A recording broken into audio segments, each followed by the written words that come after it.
Okay, we're back again. This time I've resorted to my whiteboard on my music stand because we're looking at René Descartes. And there's concepts in here that I'm going to have to, I think I'll need to put some words up on here. Descartes, we're skipping ahead by around 2,000 years from 400 BC up to, I'll have to check this, 1600 or something. Hang on, I'll check it. Okay, René Descartes was born 1596, died 1650. So we've jumped forward from 400 BC, and it's going to be a couple of thousand years, isn't it? So why have I skipped that much? Well, it's not that there was nothing that happened in that time, and nothing that happened that mattered philosophically. It's just that, or at least, if not philosophically, the stuff that I particularly looked at is what's called Western analytical philosophy, and there was some stuff in that period, but really there was a hiatus, broadly speaking, until Descartes. I think that we start looking into things like the Enlightenment, and there was a shift in thinking, and Descartes was very much part of this. So, French philosopher, and really set the scene for what we would think of as modern philosophy. To understand him, we're looking not just at, he was a mathematician, he was a geometrician, so all those that suffered through doing Cartesian coordinates where you're plotting, you've got your, this is your X and that's your Y. These coordinates are Cartesian coordinates, and it was René Descartes' thinking that brought that about.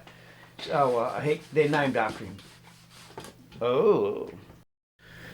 Yeah, so mathematician, geometry. He was also interested in biology. He did a lot of stuff with dissections of animals, and also at the time you could get hold of cadavers, and I believe he carved up a few of those. And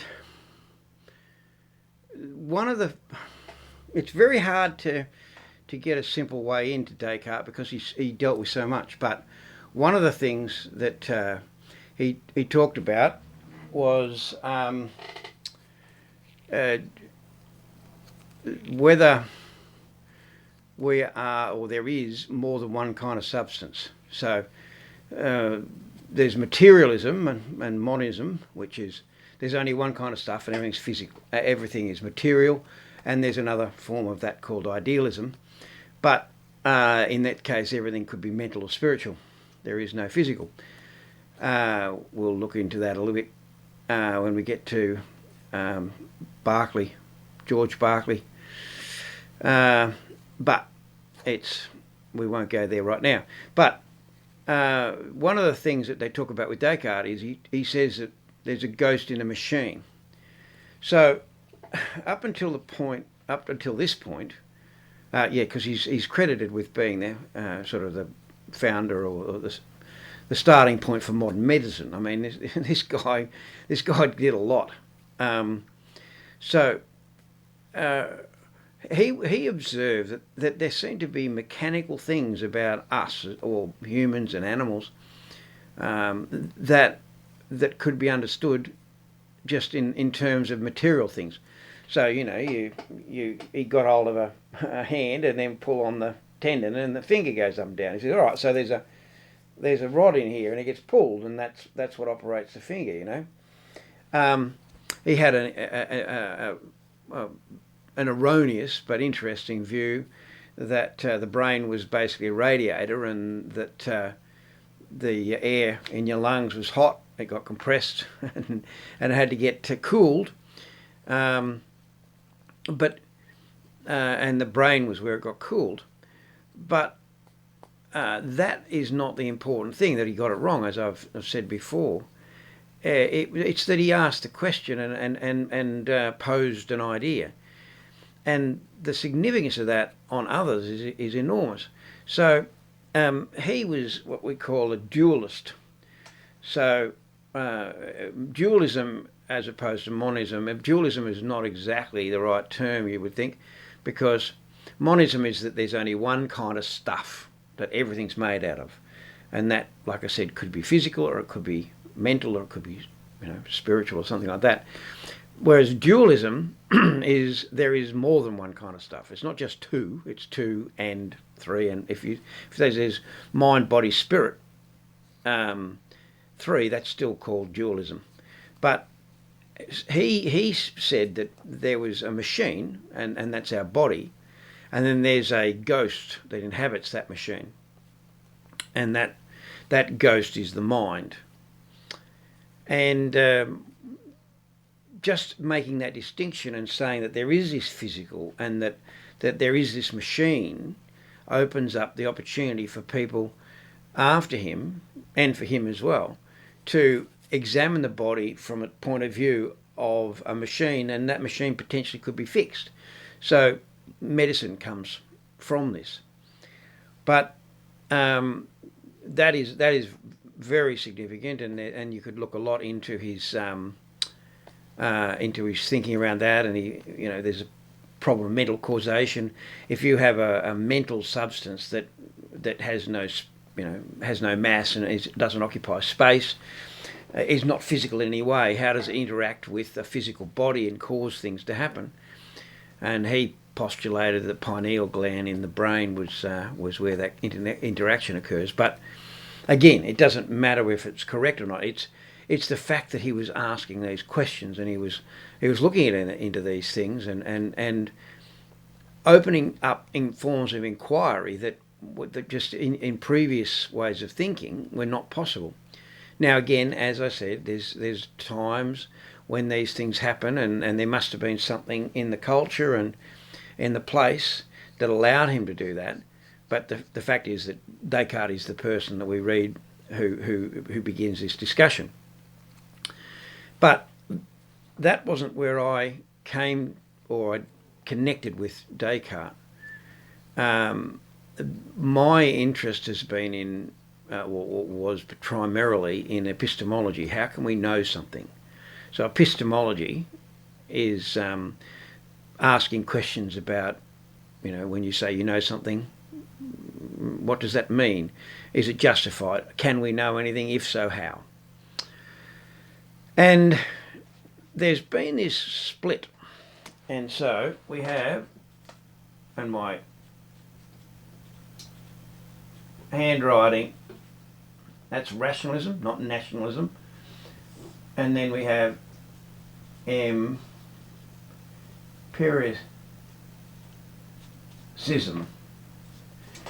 Terrible handwriting. All right, can you read that? So, rationalism and empiricism, there's kind of been this, that if you look at most philosophers in epistemology, you can put them into one of these two camps. So, Descartes is absolutely in the rationalism camp.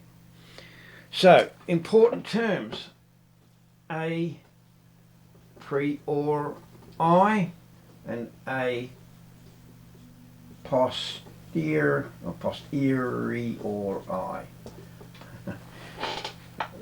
That says posteriori. So this is knowledge before experience, and this is knowledge after the experience, So rationalism claims that there's things we can know just if we, just because, through reasoning, through logic, whereas empiricism, it denies that that's the case. It says that everything we know through experience. There's nothing innate that we know. So Descartes where does he get to this position? Well, we'll go back even a step further, and hang on, I'll take my jumper off. So, Descartes is concerned with what can we know. And in the meditations, and this is one thing that most people know about, what this leads to, is the one quote that they'll know of Descartes. But he asks the question, how do I know that I'm right when I make a claim? I make a statement. I state something I know. Well, he says, I've been times when I've done math problems and I've been sure that I was right. And if you'd asked me, I would say, absolutely, that's the right answer. But I've been wrong. This is in meditations. He asked the question about, how do I know that this time isn't one of those times when I've made a mistake, I just don't realise that I've made a mistake. Then he goes a step further and he says, well, there's been times when I've been dreaming and it's been very vivid and I've thought it was real, but then I've woken up and realised it wasn't real. So how do I know I'm not dreaming now? And there's a series of meditations where he looks at these things and these possible ways that we can get things wrong. And at the end, he gets to a point where he says, but there is one thing I know, and it's I think, therefore I am. And that's what people know. Cogito ergo sum, but that's the Latin, but it's I think, therefore I am. And what's that all about? He says, well, even if I doubt everything, he gets to the point, the sort of biggest doubt is, what if there's an evil demon, and that evil demon is exclusively here to mislead me and make me believe things that are not true? And it gets down, the sort of matrix kind of ideas of, are we in some universe? How do we know we're not a brain in a vat with a computer connected to us and feeding us data? How do we know that what we see is what is? It is possible that there's movies. What's the name of that one? Where the guy's trapped in the TV show. Anyway, but they're exploring. These ideas have been explored many times. But how do you know that you're not in a matrix? How do you know you're not? And he says, well, effectively, he says, even if that were the case, even if I was in that, I must exist because I think. So something exists, and that thing that exists is a thinking thing. And he uses that. It's called foundationalism. So Descartes is a foundationalist, and he uses that foundation that I know that I must exist as his axiom that everything else derives from. Now, from there, he uses what is now considered to be very questionable sort of techniques to get out. He said, well, there's another thing I can't doubt, and that's that there's a God, and that God is good and therefore would not be deceiving me, so now I can trust my senses. But again, regardless of whether you find that argument persuasive, at the time it was persuasive, and he persuaded a lot of people to the idea that if we use the right method, there's another of his books, Discourse on Method, and in that he says if we use the right methods, we can know things a priori. That is, we can know that things will be true before they happen because we've used the correct method. And mathematics is one of the most, is one of those places where if mathematically 1 + 1 will equal 2, and the angles of a a triangle will sum up to 180 degrees and a circle will be 360 and so forth. And so if you have those things that are mathematically, logically necessary, then we can derive things from those mathematical truths or from a logical truth to know things before experience. Now, do I go there? But there's a distinction between analytic truths and synthetic truths. So, analytic truths are the mathematical truths of logic and mathematics and so forth. Synthetic truths are truths about the world. So if you say 1 + 1 = 2, then that's there are empiricists who deny this knowledge.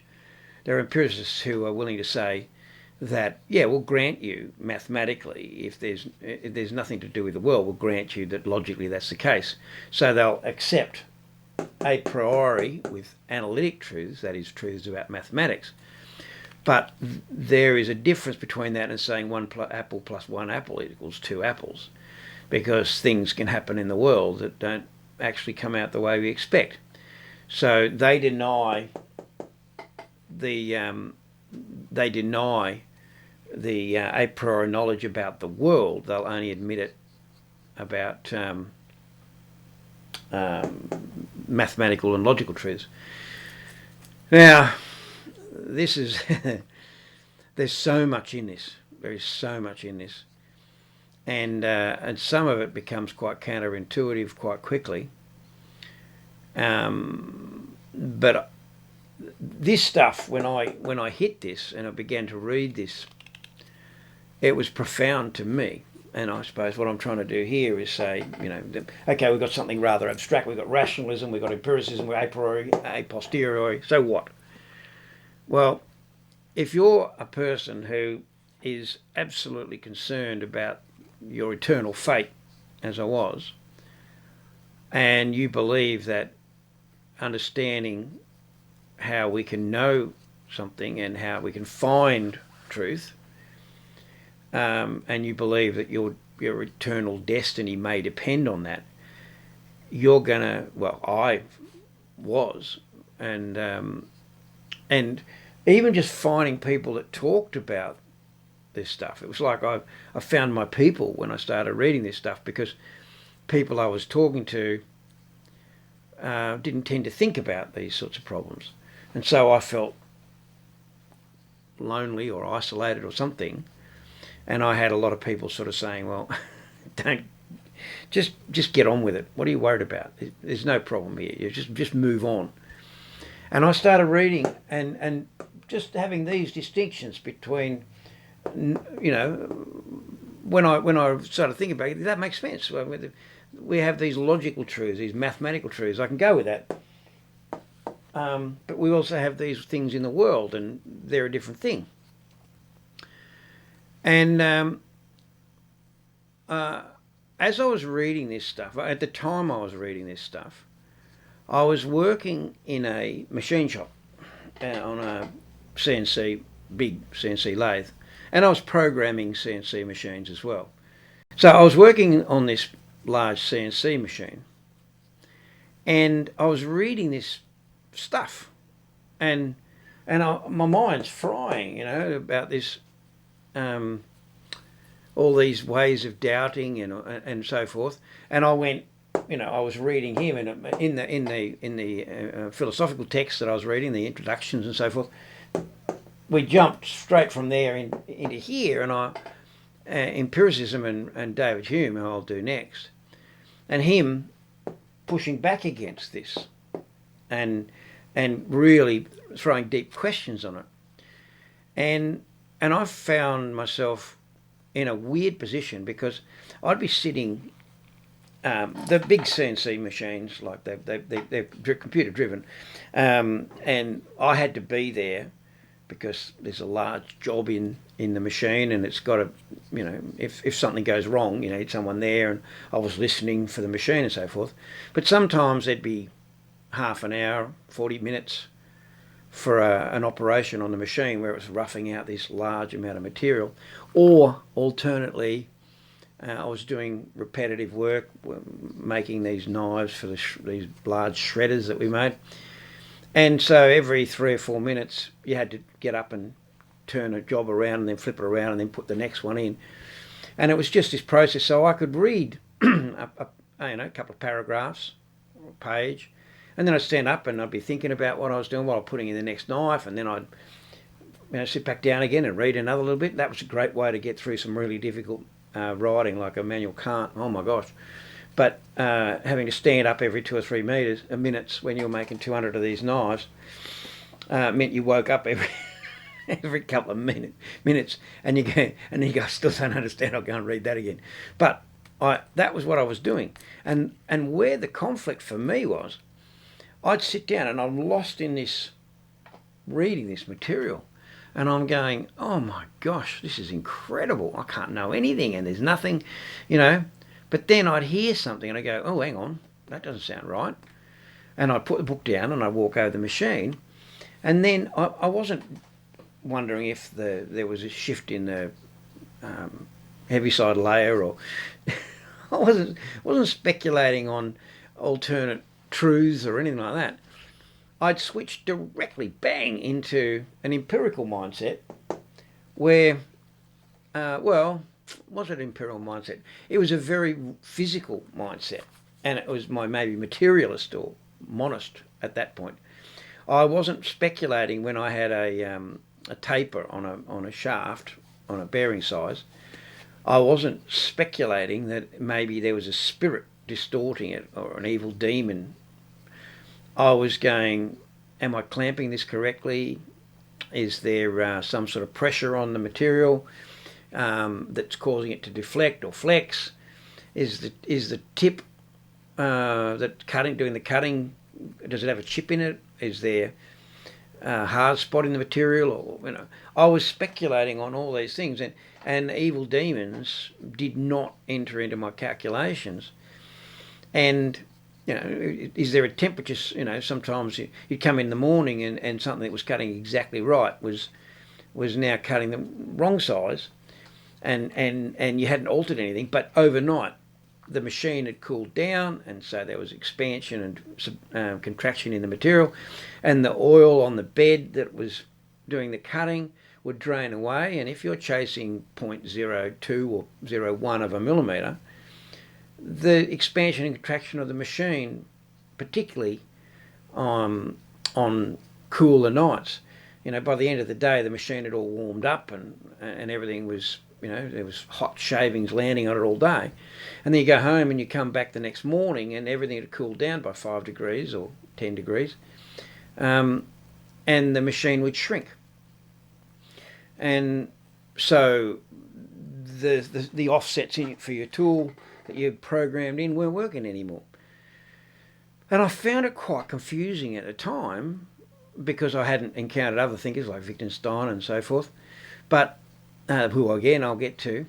But how I found it confusing. How could I possibly be so caught up and genuine about my believing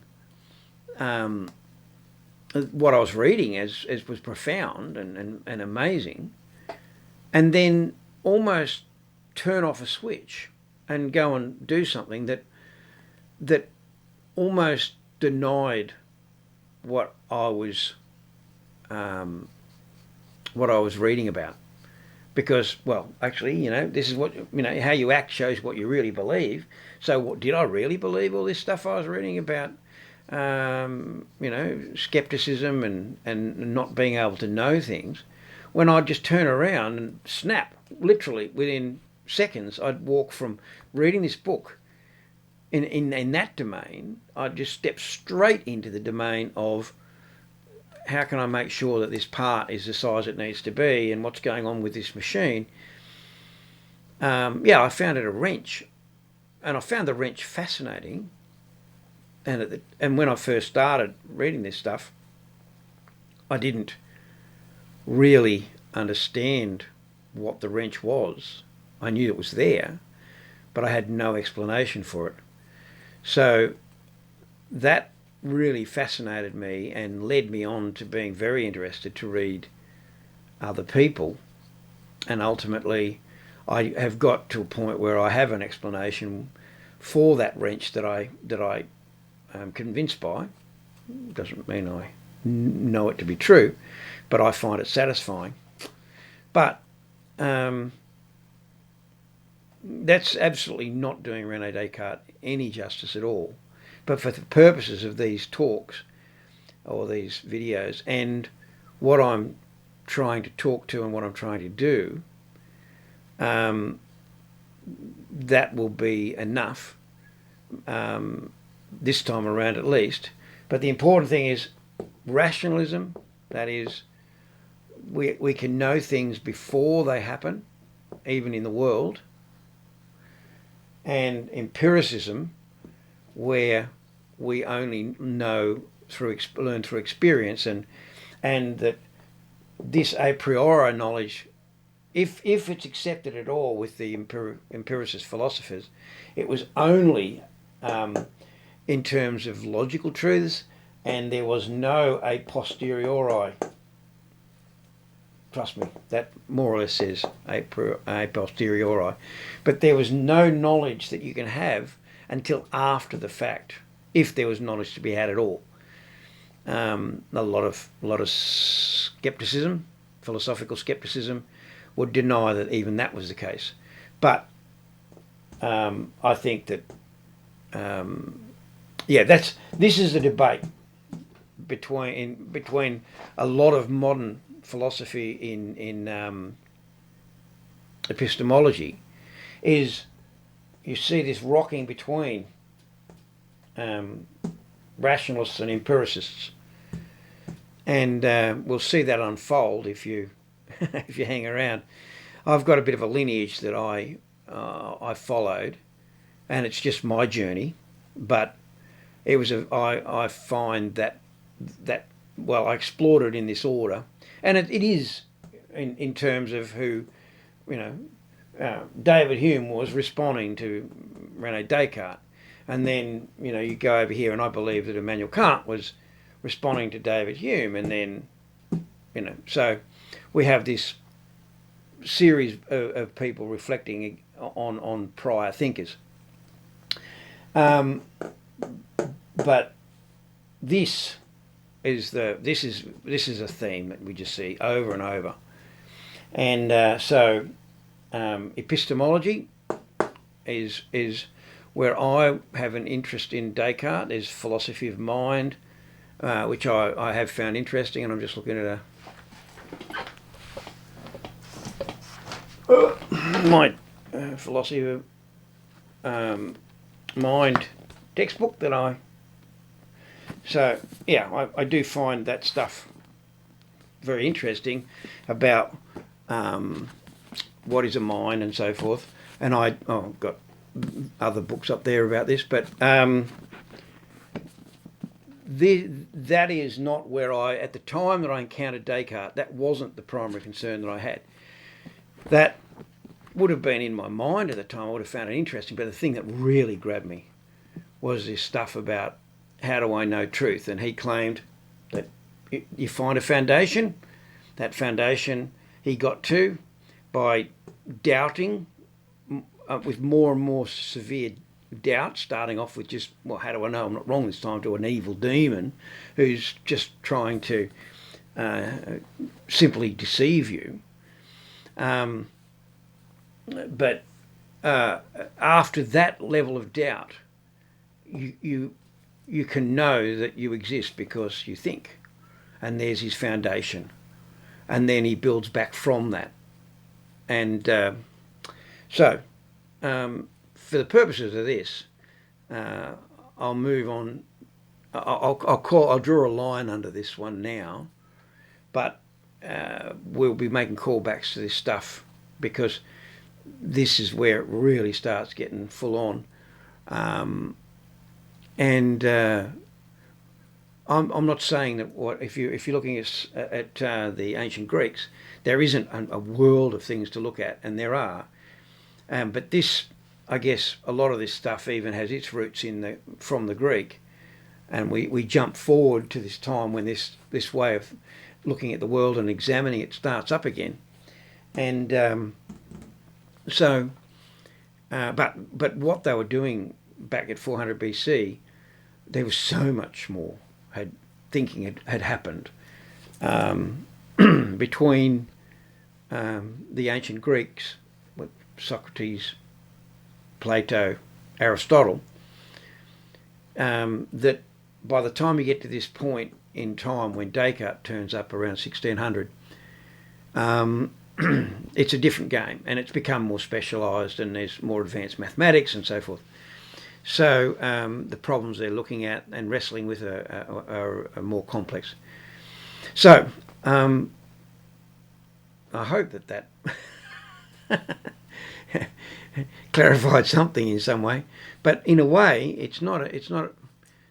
I found that as I got further into a lot of this stuff, it wasn't a case of, oh, good, now I've got an answer, I can move on. It was like, oh my gosh, I've got more questions than I had even before I started.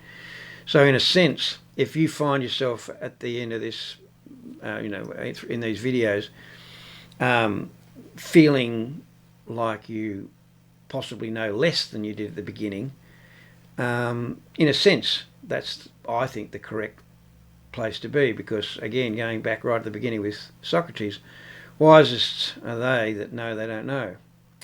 So if given the metrics on my analytics on the videos, I could almost say wisest is he who knows he doesn't know, because YouTube keeps telling me I have 100% male viewers, but to any exception to that of any kind, wisest are they that don't know they don't know. Let's be as inclusive as you can. Socrates wasn't thinking about that, but we can. So that'll do for this one. Let's see where we go from here.